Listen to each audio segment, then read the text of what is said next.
आपके साथ मैं हूं सुनीता राय और हम आपको बताने आए हैं कि कैसे नवरात्रि पर यानी कि 9वीं और 10वीं तिथि पर आप नवरात्रि का, अपने व्रत का, अपनी पूजा का, अपने अनुष्ठान का समापन करें, ताकि आपने इतनी जो मेहनत की है, माँ की जो प्रार्थना की है, जो भक्ति माँ तक पहुंचाई है, माँ उसके बदले आपको आपकी मनचाही मुरादों को पूरी करने की शक्ति दें। इसी बारे में आज हम बातचीत करेंगे। हमारे साथ दो खास मेहमान जुड़े हुए हैं। हमारे साथ हैं पंडित शैलेंद्र पांडे और धर्मगुरु पवन सिन्हा। आप दोनों का बहुत बहुत स्वागत है पंडित जी। तो चलिए शुरुआत हम करते हैं पंडित शैलेंद्र पांडे जी से। पंडित जी, चूंकि 9 दिनों का ये महापर्व है और 10वीं तिथि पर यानी कि जो आखिरी दिन इसका माना जाता है, उस दिन माँ अपने पूरे स्वरूप में आकर भक्तों को निहाल भी करती हैं, लेकिन भक्त इस तिथि को आखिर कैसे समापन की ओर ले जाएं, क्या हो विधि विधान?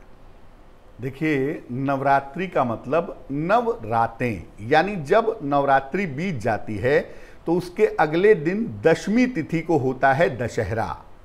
नवरात्रि की जो समापन की तिथि है वो अंतिम तिथि है, 9वीं तिथि है। और 9वीं तिथि के दिन साधना करना, पूजा करना, प्रार्थना करना, भक्ति करना बड़ा ही अहम होता है और बड़ा ही फलदायी होता है। तो 9वीं तिथि के दिन आप देवी के जिस भी स्वरूप की चाहे पूजा कर सकते हैं, 10 महाविद्या में, 3 शक्तियों में, नव दुर्गा में, लेकिन मुख्यतः नवरात्रि में 9वीं तिथि मानी जाती है माता सिद्धिदात्री की, उनकी पूजा करनी चाहिए, या जो मूल स्वरूप है देवी का, माँ दुर्गा, उनकी पूजा करनी चाहिए। दूसरी बात यह है कि जो लोग 9 दिन व्रत रखते हैं वो 9वीं को व्रत का समापन नहीं करेंगे, वो 10वीं को व्रत का समापन करेंगे। और 10वीं जो है वो 25 तारीख को दोपहर बाद से शुरू हो जाएगी। तो बेहतर होगा कि जो 9वीं की पूजा पाठ है वो करके 10वीं तिथि को अपने व्रत का समापन करें और व्रत का समापन करने के साथ ही साथ दशहरे का पर्व मनाएं। बिल्कुल सही। तो आपको इस बात का ज़रूर ध्यान रखना है, क्योंकि अष्टमी 9वीं तिथि के मुताबिक कई बार कोई अष्टमी को पारण कर लेता है, कोई 9वीं को पारण करता है, लेकिन 9 दिन तक आपको तो ध्यान लगाना है, आपको पूजा पाठ करनी है और 10वीं तिथि को करना है इसका पारण। लेकिन उसके और क्या कुछ तरीके हो सकते हैं पंडित जी? इसको लेकर देखिए, आपने जो ये पॉइंट रखा है ये बहुत इंपॉर्टेंट है, क्योंकि ज़्यादातर लोग अष्टमी या 9वीं को ही जो नौकन्या खिलाते हैं उसके बाद वो भी अन्न ग्रहण कर लेते हैं। तो ये हमें जरूर ध्यान रखना है।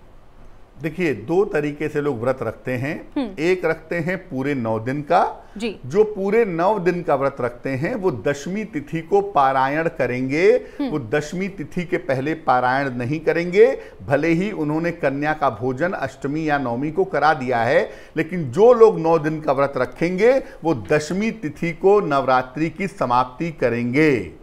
दूसरा ये होता है कि बहुत सारे लोग पहली और अष्टमी तिथि को व्रत रखते हैं। जो पहली और अष्टमी तिथि को व्रत रखते हैं वो 9वीं को पारायण करेंगे, क्योंकि अष्टमी की पूजा समाप्त हो जाएगी तो वो 9वीं को पारायण करेंगे। लेकिन सामान्यतः सबसे अच्छा यही होता है कि अपनी साधना की समाप्ति, अपने व्रत का पारायण और नवरात्रि का समापन दशहरे के दिन किया जाए, तो ये मामला पूरी तरह से संपूर्ण हो जाता है।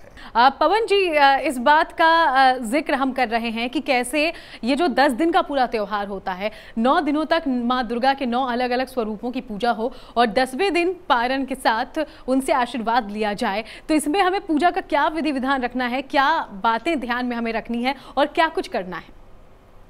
देखिए, मैं तो हमेशा से यही विश्वास करता हूँ और मेरा इसमें अदम्य विश्वास है कि हमें पूजा में जप और ध्यान का ही विशेष महत्व उसको देना चाहिए जी। बहुत सारी चीजें लोग करते हैं, लेकिन यदि आपकी एकाग्रता उससे भंग हो रही है या उससे अगर भाव उत्पन्न नहीं हो पा रहा है, तब उसका कोई लाभ नहीं है।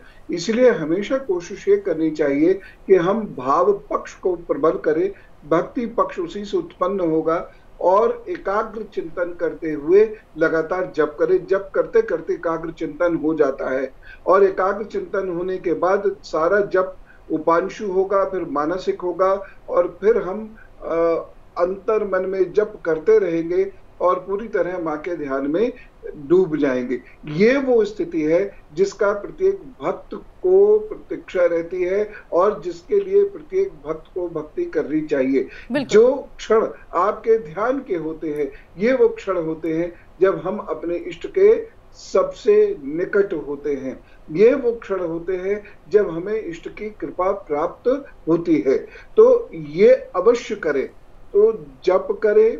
जप के लिए बहुत सामान्य सा मंत्र है, ओम ऐं ह्रीं क्लीं नमश्चंडिकाय।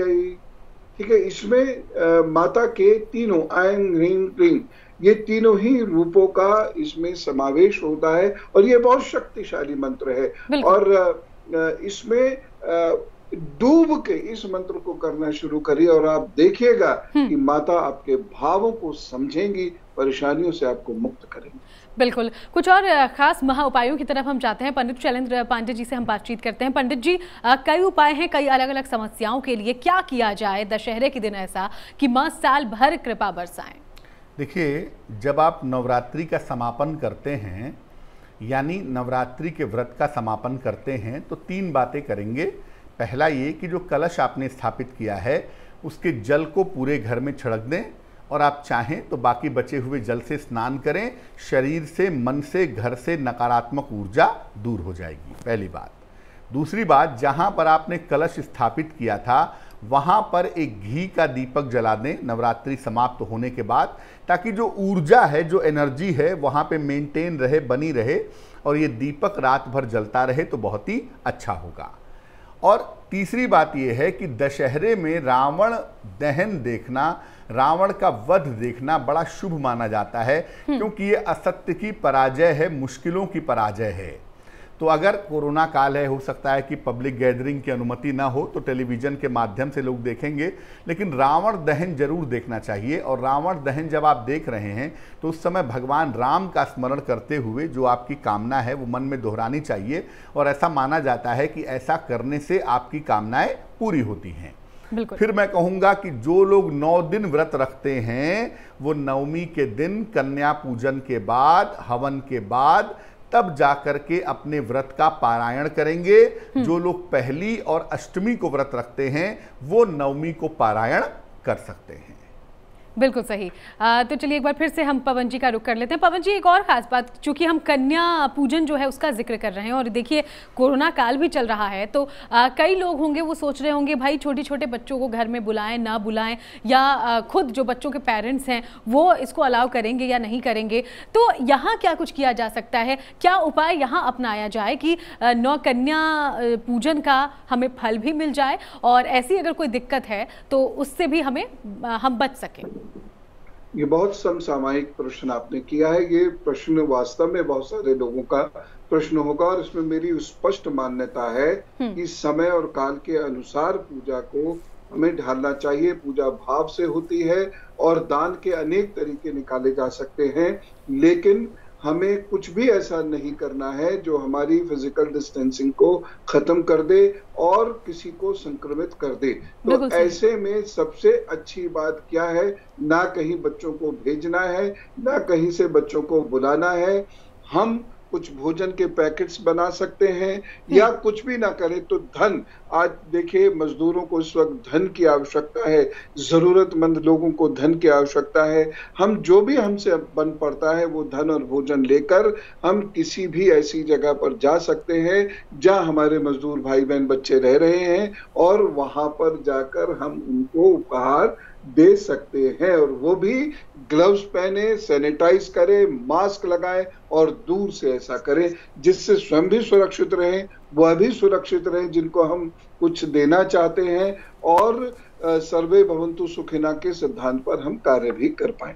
बिल्कुल सही। और देखिए आप भी उसी को फॉलो कर रहे हैं, खुद हमारे साथ तकनीक के जरिए जुड़े हुए हैं पवन सिन्हा जी, तो आप भी सोशल डिस्टेंसिंग का ध्यान जरूर रखें, क्योंकि माँ की उपासना, माँ की पूजा तो हमें करनी ही है, लेकिन साथ ही बचाव के उपायों का भी जरूर ध्यान रखना है।